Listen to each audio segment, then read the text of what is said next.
Much love and welcome to Rice Crypto. I am your host, Rice, and on today's show, I am joined by the co founders of Zano, a privacy focused cryptocurrency. And I invited Andrey and Pavel on to learn more about them and the Zano project. I also plan to focus more on projects and protocols that are building tools for privacy and financial freedom. Join me and many others at Bitcoin 2025 in Las Vegas at the Venetian on May 27th through 29th. You can get 10% off your passes using promo code RICE at checkout. The Bitcoin conference is the largest gathering of Bitcoiners in the US. I've attended the past 4 years. It never disappoints and it only gets better. Check out their website linked in the video description for more information, featured speakers, agenda, and hotel bundles. Get your passes before the price increases. Use promo code RICE at checkout to save 10% off your passes, and it's a way to support Rice TVX. All right, ladies and gentlemen, joining me on today's episode of the Rice Crypto Show are the co-founders of the Zano Project, Zano Cryptocurrency, Privacy by Default. Today I am joined by Andrey and Pavel. Welcome to the show, gentlemen. How are you doing? Andrey, I'll start with you. Hey, how's it going? I'm Andrey, core developer and co-founder of Zano. Okay. It? As the co-founder and core dev of Zano, one of the things that I had learned is you are one of the creators of the CryptoNote protocol, is I guess what I'll call it. Can you briefly describe what CryptoNote is? And the reason I ask this is because from the Zano X account, Zano is a next generation cryptocurrency with enterprise grade privacy, security, and scalability from the original CryptoNote code base. Can you expand upon CryptoNote and the importance of what that Yeah, is? that's it's we have to go back in the history. In 2014, there was a released protocol called CryptoNote. That's just I think it was the first new code base created from scratch, and I was uh, uh, luckily to be part of the team that was created this project. I was a lead developer, so I basically implemented like most of the code base. I wasn't the person who invented the protocol. There was a team, there was a mathematicians who created the paper and the original idea and cryptographical scheme that basically is a protocol. I was the person who was working on this and implemented this.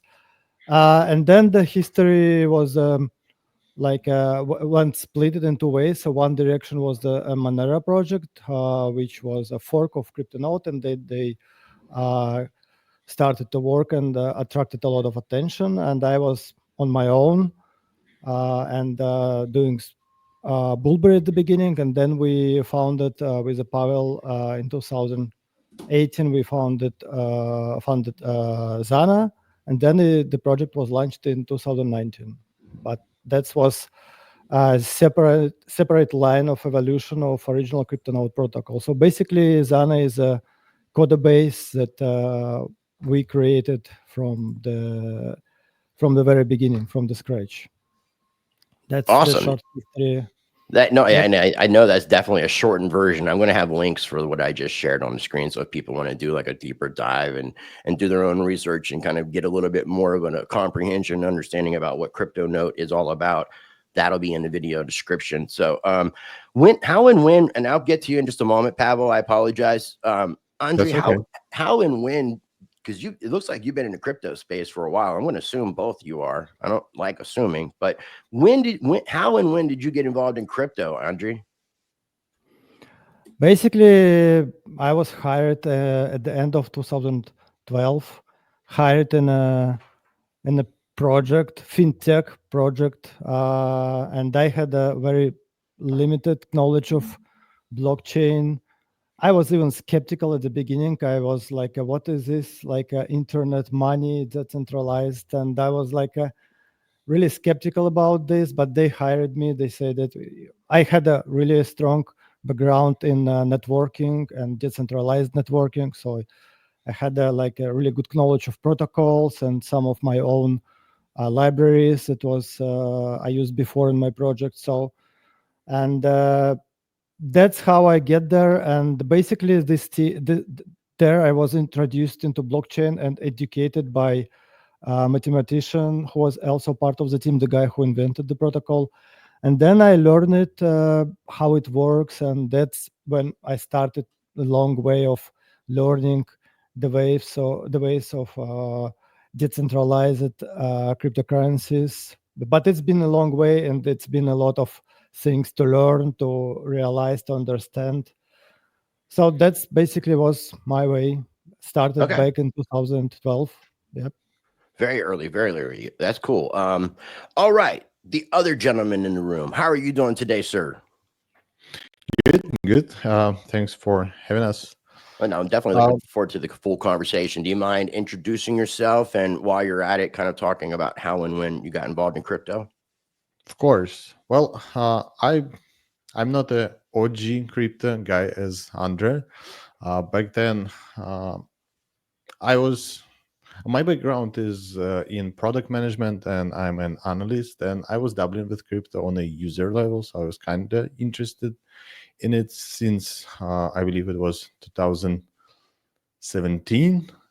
And at the time, I was working in the co-working space in Bali. This is where I met Andrei, and I saw him working on his project, and we just became friends. And at some point, he offered me the opportunity to join him as a co-founder on a newer project, which later became to known as Zano. So since then, I've been taking up at the product management, and I picked up the smart contract development on the way.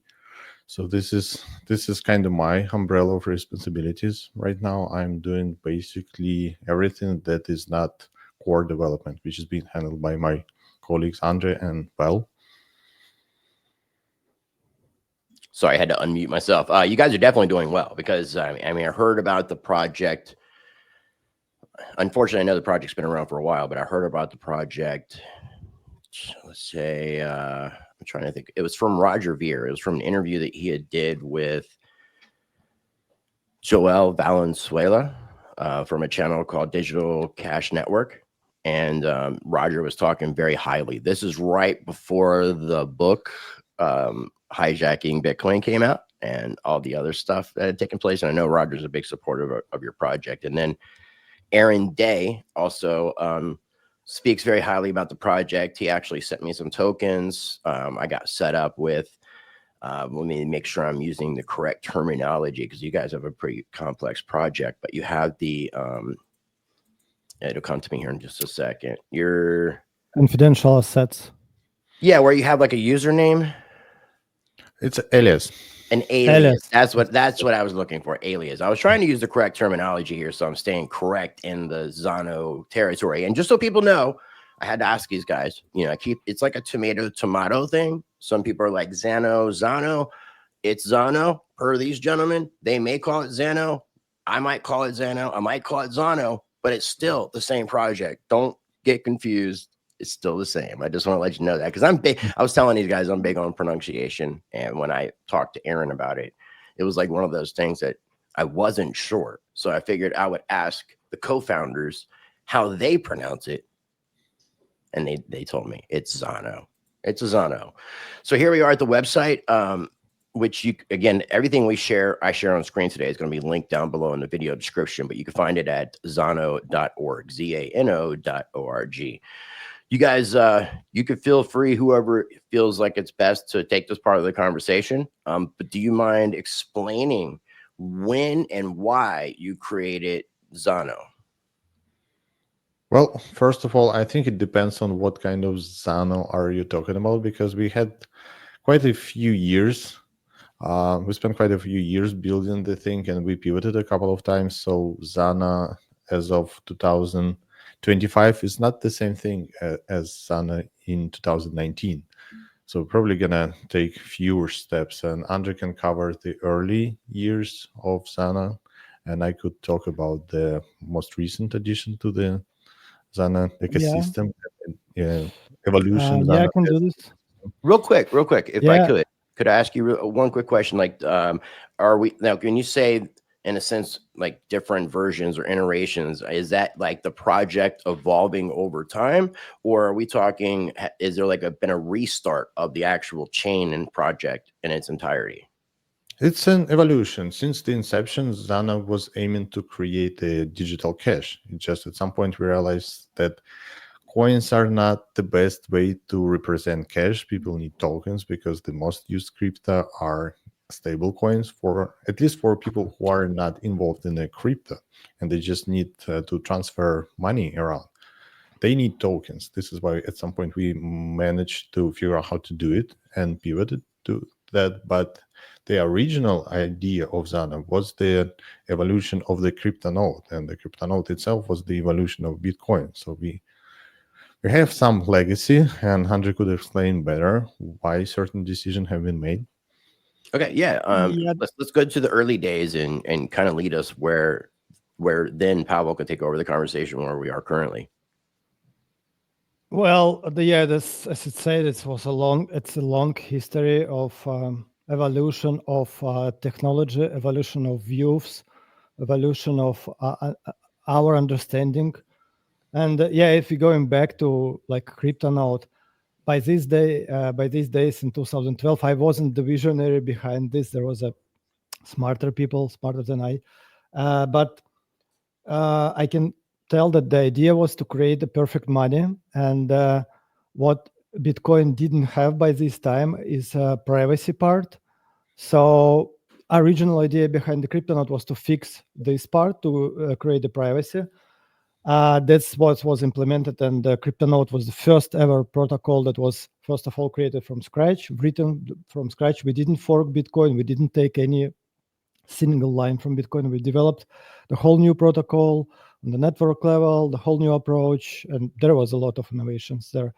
And that's how CryptoNote became. Then the next step would be the improving the consensus and building proof of stake on top of privacy is a very challenging stuff, and it's tricky. So it took some years. I mean, at the begin at the very first step was trying to improve proof of work hash function, and then I was working on the improving the proof of stake consensus that will work together with proof of work, which take also few iterations. And by this time, we started to work with Pavel together. We founded this Zano project, and the idea was to have a strong consensus and to create kind of peer-to-peer platform for business, for to make people easier to have a trades and stuff like this, but with the privacy. But then I think Pavel, you can take over from here and explain your vision, how we came up to the confidential assets. All right. You probably covered the core, the consensus, the APIs. We had all kinds of APIs. I think we mentioned aliases already. That was the on-chain identity, which is also a unique feature of Wolverine and later on Zana. But at some point, we arrived to the conclusion that people not gonna be paying for coffee with the coins because it's always a random amount. It's fluctuates a lot, and we need to figure out the way to have a stable currency, and that was the initial point. After that, we realized we are not gonna build the project that will cover all possible use cases. What we can do, we can provide the tools for other developers, people smarter than us, and maybe people with the different backgrounds. For example, we don't know how to run stablecoin because it's mostly a legal issue and there is some financial responsibility to that. None of us know how to do that, but we can provide tools for other people to run their products on top of our platform, and we'll take care of networking, consensus, security, privacy. We know how to do that. We don't necessarily know how to run a stablecoin business or any other tokenized business because it doesn't have to be stablecoin specifically. It could be any project that could benefit from having privacy in their tokenomics. So that was the Zarcanum update, the one that brought private proof of stake and confidential assets on Zano. So this is the current state of Zano as of now. I think you muted. Yeah, I muted myself because of the construction. It stopped, and I forgot that I muted myself, and I was on another tab. The question I was going to ask real quick is, where are we at? Did the project always start out as a hybrid proof of work, proof of stake consensus, which I think is very interesting. I know of a couple projects that have done that, and I think it's very interesting to have those two different consensus models being hybridized. I'm not even sure if I'm saying a real word, but did it start out this way, or was this part of the evolution? It did, yeah. That was the initial setup of Zano, and there's really a good reason why is it done that way. This is probably Andrey question. Yeah, I've been advocating for a proof of stake for the last years, for ages, and we even had a panel on Monerotopia about proof of work against proof of stake, and it's been like a lot of time. And at the beginning, the first project was like back in 2030 was pure proof of work, and I just experienced and figure out how easy it is to attack proof of work project. So I started to explore possible options to build some sort of hybrid, because it's really hard to build a pure proof of stake on top of privacy projects. There is a very big technical limitations. Also, it is worth mentioning that the update that Pavel mentioned, the really big one update that we called Arcanum, it was like became a new era for Zano with this update. It comes with the two features. One of this is a confidential asset that everybody can deploy assets on top of Zano now, and it will be as private as Zano transactions. And the second part is the magic is like a proof of stake is working actually on top of hidden amounts. So when you're staking Zana and contribute to network security, you're actually not revealing how much money you have in your wallet. This is something that was considered as impossible before, but luckily we have a Val in our team who figured out how to make this happen. So that's a big thing for Zana. It's very unique. I don't think it exists anywhere in any other projects for now. So that's quite challenging, and we're still getting peer review on this. We're still getting looking into this, but this is something that we really proud of. No, it's really kind of an interesting project. When we're talking about being able to create assets on Zano, the way that I think about it, and tell me if I'm wrong with this, is kind of a private version of what people think about with layer one blockchains such as Ethereum and Solana. I'm not sure if it's closer to one or the other, but would you say, like, if I was just to kind of explain this to a normie, a private version of Ethereum or Solana is basically what this project is doing, but that's just kind of scratching the surface? Is that accurate? I don't think it's a fair comparison because we don't have a virtual machine, so we do not allow people to write their own smart contracts. We have some proto contracts with certain features, but they have to be implemented by us, and so that's the main difference. In our case, token is the subset of the assets. It's just you cannot tell which token is being transferred, but you cannot write a complex logic and deploy it on Zano blockchain. Interesting. When we were creating this thing, we were trying to implement the user experience that is similar to using tokens in terms of deploying and using this as something similar to ERC20. Yes, we don't, as Pavel mentioned, that we don't have a virtual machine, and under the hood it works really different. It involves a lot of complicated cryptography and validation under this, because it's mixed all together. And as a third party observer, when you look into transaction, you doesn't know what type of assets are actually transferred. You don't see the addresses, you don't see type of assets which is transferred, you don't see amounts, you basically don't see anything in this transaction. So yeah, but in terms of using, we try to create experience similar to a set that is common in Solana or Ethereum.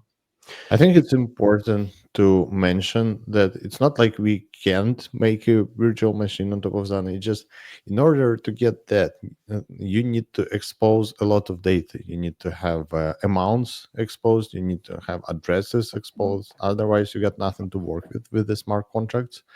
And this is a no-go for a privacy by default crypto.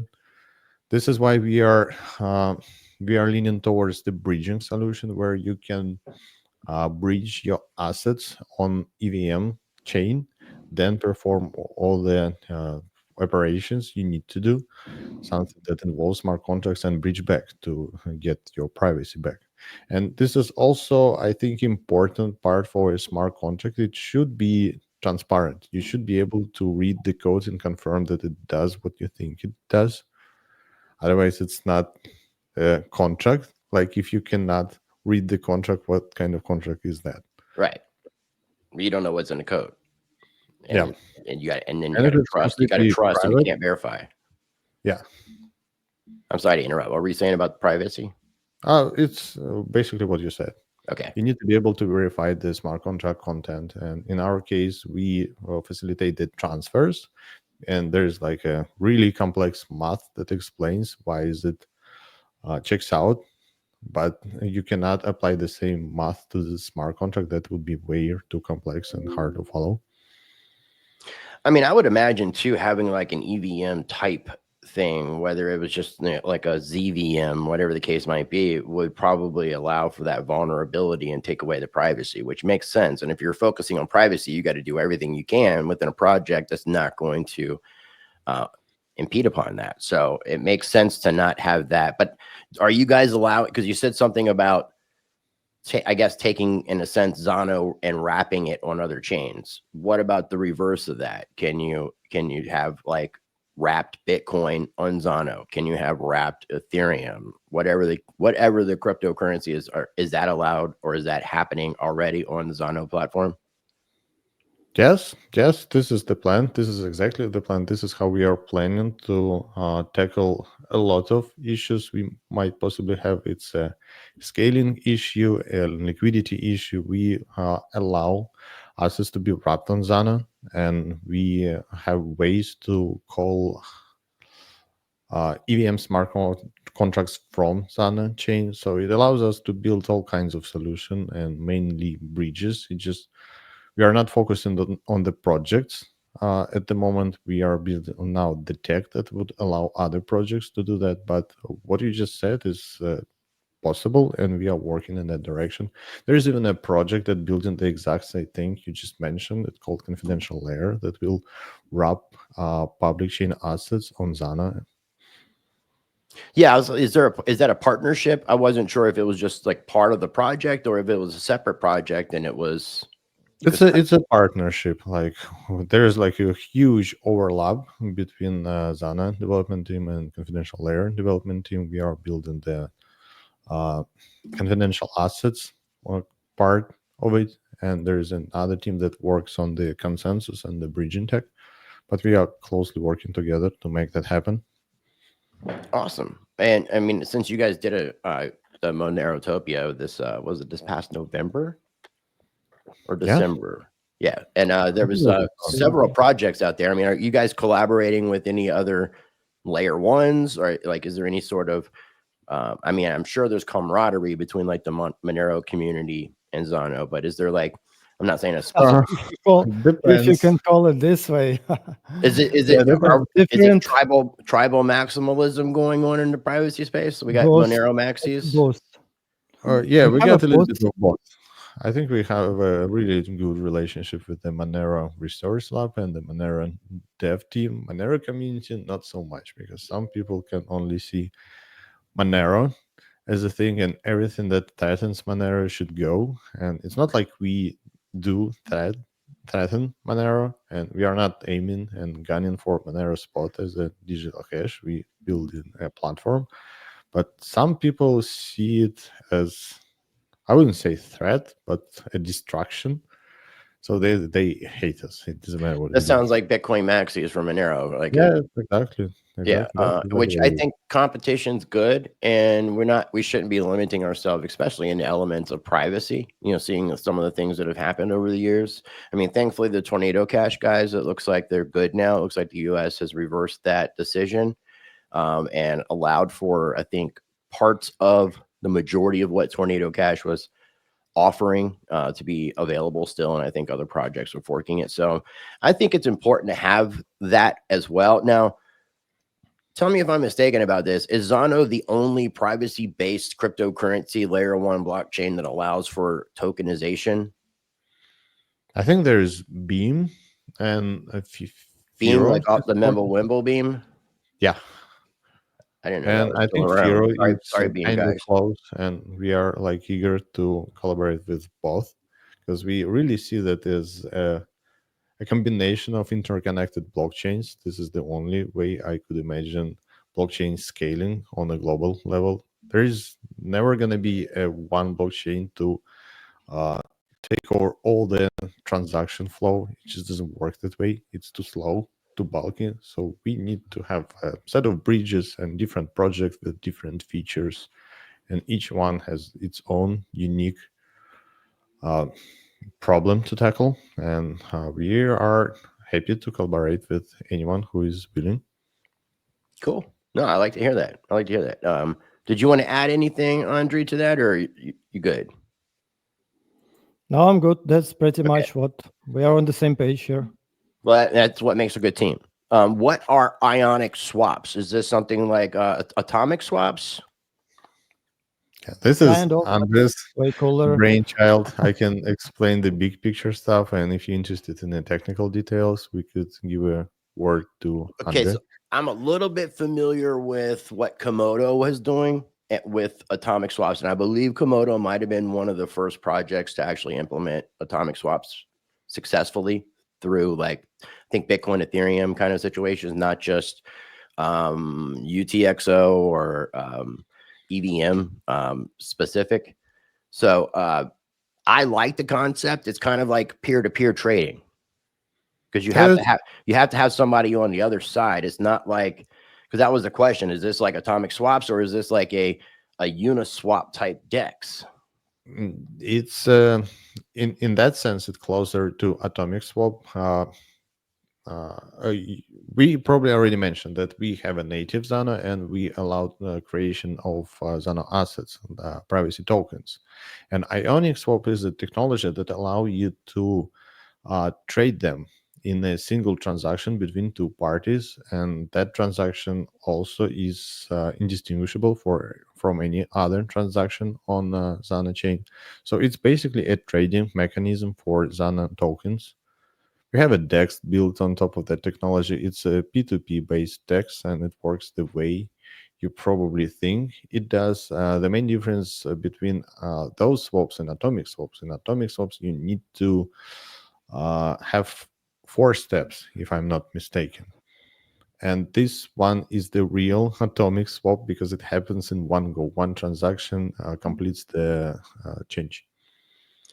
Yeah, because if I We remember used to that, have hash time locked contracts in Zana to support atomic swaps, but it turns out that in the real market conditions, it takes, yes, Pavel said, it takes actually 4 transactions, and it's atomic swap, like a hash time locked atomic swap. Actually, not really atomic. It always gives the advantage to one person that do the third step to actually execute atomic because the third person can do it or undo it. And this is something different, as Pavel mentioned. It's on Zana chain, but you can exchange one asset to another asset really atomically in really one transaction, and you can do it in a safe way so nobody can scam other parts. So it's kind of underlying technologies that can be used in a decentralized peer-to-peer based DEXs. So that's pretty so much it.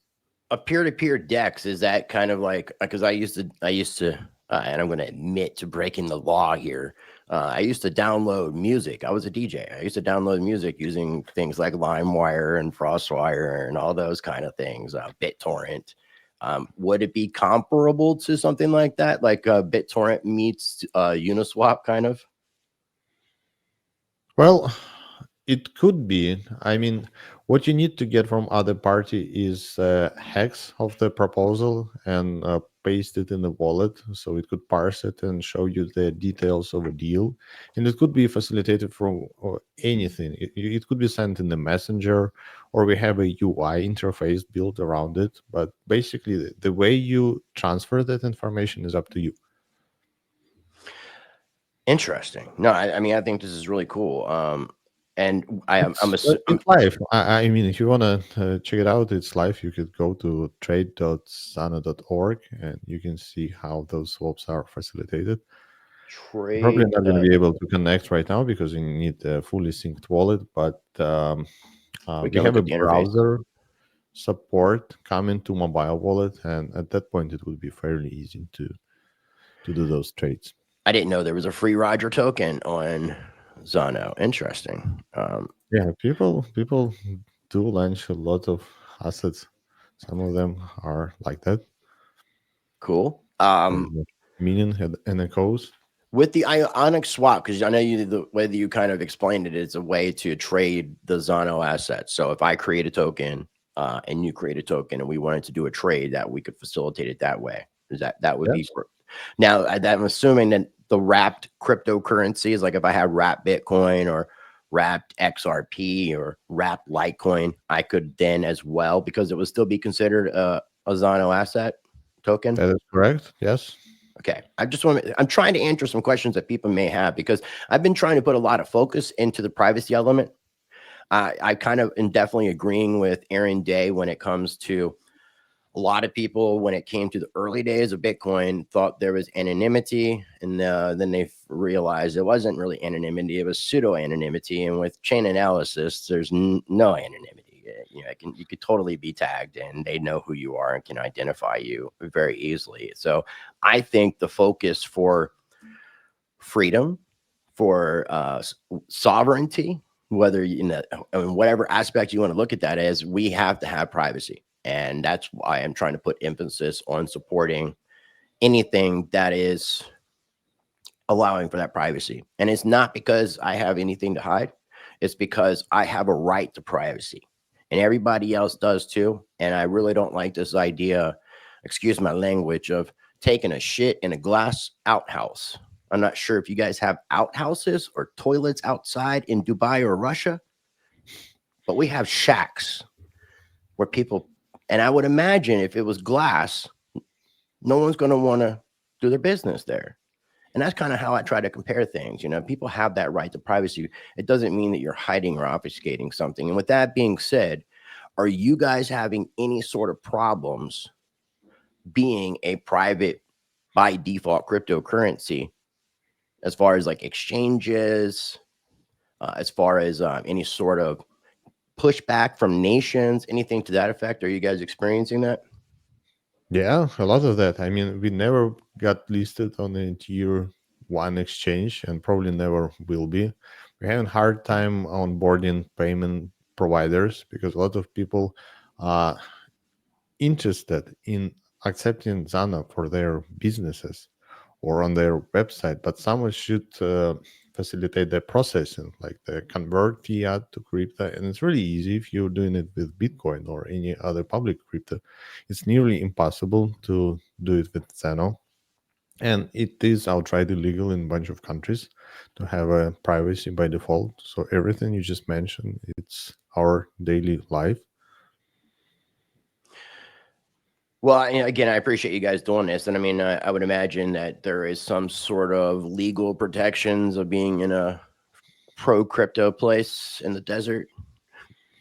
Well, our main protection that we do not have any funding mechanism built in. We don't charge fees, so we're not benefiting directly of the Zana chain performance. We write code, so legally we should be somewhat fine if we charge fees from the transaction, and that would make us eventually rich, that would be an issue. But again, I'm not a legal person. I don't know how it works, but we consulted with a few lawyers, and that was the recollection. As long as it's an open source software development and we are not running it as a business or benefiting from it, it's fine. Awesome. No, I'm glad you guys have looked into those kind of things and made sure you guys were covering yourselves. Because that's the other thing. That's the travesty of when the Tornado Cash guys, those devs, got arrested. You know, that was. Yeah, that was a scary I'm sure one. that might have freaked you guys out a little bit. Yeah, it was too close to our case, so it freaked us out a little bit. Because Well, this is basically what we are doing. The Tornado Cash is an on-chain mixer on Ethereum, and Zano or any other CryptoNote project is a mixer as well. It's just better one, but it does the same thing. It hides your transaction among a bunch of other transactions, so people outside cannot tell which one is yours. So essentially, it's the same thing. but is it actually shuffling the coins, or is it just a similar thing? It's a similar process. It is Create decoys. Okay, that makes sense. Because I remember back years ago, even Roger Ver was talking about it in the the Bitcoin.com wallet. There was supposed to be some sort of automatic mixing thing that was going to take place, and then something happened, and I don't think it ever took place. But now there's some sort of private transactions, I think, that you can do on Bitcoin Cash, and that's something I got to dig into as well. But I don't want to take away from the conversation for Zano. The alias thing I thought was really interesting. When I first saw this, I'm in my head thinking, if I have an alias and I'm identifying myself and saying, hey, send me some Zano to at whatever, did I just kill my privacy? Can you guys expound upon that? Because I thought it was really cool how this was done, and I'd really like for you guys to explain that to everybody listeing. Well, alias first of is all, a string. You wanna take this one? I can take this, but if you want to take, you can do. Go ahead. Teamwork. First of all, Teamwork makes the dream work, gentlemen. yeah. I mean, we both can cover this. First of all, alias is something that you do voluntarily. You can do it or you cannot do it. It's up to you. And basically, what alias do is just basically associate your name, symbolic name, with address, public address, and that's not exactly compromise your privacy, because whoever you give your address, they know your address. But even if you know someone's address, for example, if I know Pavel's address, I cannot look into transactions in a block explorer and see which one transaction connected to Pavel's alias in any way. There is no way to. I mean, I believe as an engineer who was working on this project, I believe there is no way that I know that it's possible to link transaction to by knowing this address. But I mean, if you're putting alias your full name, then yes, it's kind of your Someone reveal else your can do identity, that. It doesn't real name. necessarily mean it's the same person. Yeah, because Yeah. I could have a Zoidberg. I could have an Andrey. I can be Not anymore. It's like it's already taken. Yeah, we got at least Wow, five that's smart guy. Zoidbergs aliases registered by random people trying to squat the name. Yeah. That's name squatting on aliases on a private chain. That's wrong. Whoever's doing that, you should be ashamed of yourself. I am going to shamelessly promote my at Pitbull, like Pitbull, because I am the American motherfucking Pitbull. So I went ahead and put at Pitbull, and I think it cost me like maybe 0.1, 0.11 Zano to complete the transaction. Yeah, that is correct. We are not trying to make it expensive. And you can create multiple, if I understand it. Sure, no limit as long as it's free. But you should not. You should create a new wallet for every alias. You You cannot don't have to have really. I multiple. mean, through API, you can have multiple aliases on one. And I think one of the new releases will support multiple aliases because it's already been done by a bunch of people. So we might as well adopt it. Yeah, right. Yeah, probably, but I don't know how much people. I'm using the see this mobile stream will use API. I'm currently using the mobile wallet, which I think it's a great wallet. And then I'm very familiar with the Cake Wallet people. From what I understand, Cake Wallet recently added Zano to their wallet as well. Is that sort of a partnership, or is that something that they did on their own? Yeah, we work together, and yes, this is great. Finally, to have another wallet because we are a small team, and it's kind of tough for us to keep up with everything because we are building the blockchain code, and we have to maintain all kinds of apps. We have desktop application for all major operation system and two mobile applications. So it's been tough having some other people supporting Zana takes a lot of pressure of us. And yeah, Cake Wallet released it just the other day, and I updated mine. I got Zana and confidential token sent to my Cake Wallet. I can show it right now. This is it. You Hold on see? one second. Let me get this back up here, and I want to solo you out so everybody can see it. Yeah. So, Yeah, but because if I only understand it correctly, you have to create separate wallets for each asset. no, you do not have to. You can have multiple assets in one wallet. That's what I just showed you. I get Okay. Zano and another Zano-based token. So it basically works as Ethereum tokens. Okay, so question about that now, because I do like Cake Wallet a lot, and I'm going to try to get the Cake Wallet people on. I've seen them over the years. In theory, if somebody wanted to obtain Zano, would they be able to use something like Cake Wallet and swap for other assets that Cake Wallet allows you to hold? I think they would. I'll have to confirm that, but Okay. Zano is available on a number of swap platforms as long as one of those platforms supported by Cake Wallet, which I believe it is. It would be eligible to swap from Monero, let's say, if you want to get Zano in your Cake wallet. And that would make sense. I mean, if you want to run a token on top of Zano, you need some Zano for fees, but not that much. So being able to acquire it through swap would be the most reasonable way to get it. Okay. No, it makes sense. And I guess before I ask if there's anything else that we want to highlight, can we talk a little bit about how the governance works? It's staking based governance. It's again another brainchild of Andre. So I'll leave it to him, or I can do the big picture stuff again.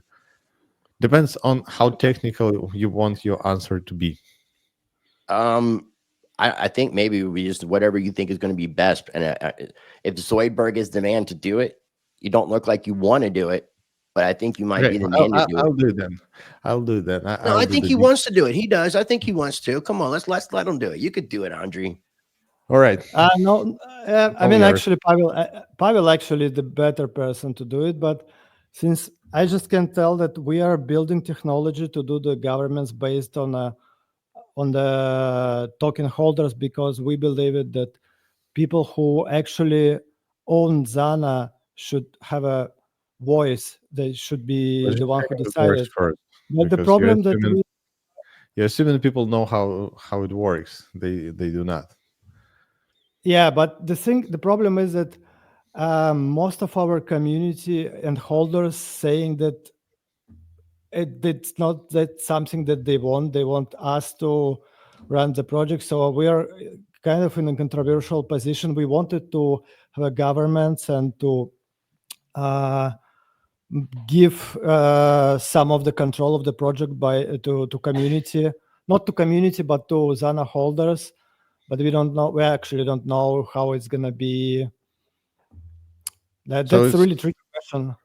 it's actually 2 points you are covering. First, how governance works. Second, are we gonna proceed with it or not? Let's just get the first one. First one, we have a voting power based on the staking power. As you know, we have a hybrid proof of work, proof of stake, and the proof of stake is the equal part of the consensus. And we could tell uh, the voting power of a particular staker by measuring his staking power. Every time you find the block, you can submit the arbitrary data with that block, and that would be your vote on a particular topic. Meaning, we would never know who voted, how we just know that the majority of outputs decided to vote this way or another, but we cannot attribute those votes to the specific person. This is the uh, privacy focused voting process that is secured by our uh, consensus. Yeah, it's actually And private voting, yeah, like yeah, this is the real. important part because there are a lot of implementations of governance based on EVM uh, tokens and everything, but you get to see how people vote, and you can manipulate those people, or you can use the voting data to manipulate the actual decision. This is what you probably saw with poly market votes when you like just dump millions of votes on some of the outcome. People assume it's more likely just because some whale placed the bigger bet. So this is like sort of manipulation. In our case, it's impossible. You don't know. You just know the outcome, and you cannot tell if it was a one huge whale or it's a majority of people with a few coins did that. And to the second point that Andrea was making, we had some pushback from the community members because they saw the governance as the attack vector. If we allow people to vote on the important decision, especially technical decision that could derail the project, and they're kind of happy with our vision. So it's been a debate, the ongoing debate. Even now, we are not yet decided how to proceed. It makes sense. I mean, you obviously want to have the community involved, and as I was telling you guys before we started recording, I mean, the goal with this conversation is I wanted to kind of introduce you guys and what Zano is to my audience, because again, privacy matters and privacy is important. It's a right, and we should be able to have those options. So I want to be able to have more conversations where we can kind of deep dive into things, and then as you guys get some changes and some updates, any big news, you'll have the open invitation to come on. Um, Before we wrap up, and I definitely want to be respectful of everybody's time. You guys are over in Dubai, and I know there's a big, huge time difference. It's like probably almost 11 o'clock p.m. for you, if I got my time right. So, Yeah, yeah. was there anything that we haven't talked about that you wanted to put some emphasis on or highlight, or anything you want to mention before we do wrap up today's conversation? No, that's it. Pretty I much it. think we should mention that we have the entire ecosystem built around the aliases. We brushed the subject a little bit, that we do have a on-chain alias as your identifier, but we never mentioned that we could use that as authentication tool to connect to a lot of web application, and with the addition of those features to Zano mobile wallet, it would be much more accessible. So you get to have a on-chain DEX, or the voting system should we go in that direction, or any other Zana-based web application would be accessible through the Zana wallet. That's the important part. Apart from that, maybe it's important to mention that there are several projects being built on top of Zana blockchain, and one of those projects is run by Aaron. Is it It's Karma, if I'm saying it right? yeah, yeah. This is A one of gold-backed privacy token, if I yeah. understand it. That is We that is got to correct. talk, Aaron. I know you've been busy. Hit me up, Aaron. Totally. Well, what I was just going to say that Zana is not just a platform. We have a portfolio of project built into of Zana, and this is the best way to showcase what we can do, because it's impossible to cover all of the features we've been working on for the 5 years in an hour. But if we have the proper lineup of the products built on top of Zana, that would be the best way to address it. Okay, cool. And I think this is a good way for leading up to more conversations and deep diving into other things. I think this is a good overview for people to kind of comprehend without getting too technical. You know, I definitely would like to kind of, not in this conversation, but kind of try to get an understanding of how the privacy works under the hood, per se, in a future conversation as well. So I do appreciate you guys taking the time to do this. I'm sorry that we've had to reschedule so many times, but I'm glad that it's happened, and I'm definitely looking forward to more conversations. Before we wrap up, I'm going to give each one of you your own chance here. Zoidberg, do you have any final thoughts before we wrap up? No, I guess that's it. Okay, I appreciate you. You're a man of little words but great talent, and I'm assuming if I'm pronouncing your alias here correctly, I'm probably butchering it. Rovaga. No, that is correct. Yes, this is my Okay, alias and my nickname. Well, Rovaga. Any final thoughts before you wrap up, my friend? well, I think it was great, and I'm looking forward to do it another time. We could either do the in-depth technical conversation, or we could do a live demos on some of the Zana apps. Yeah, Both it'd be would great. be great.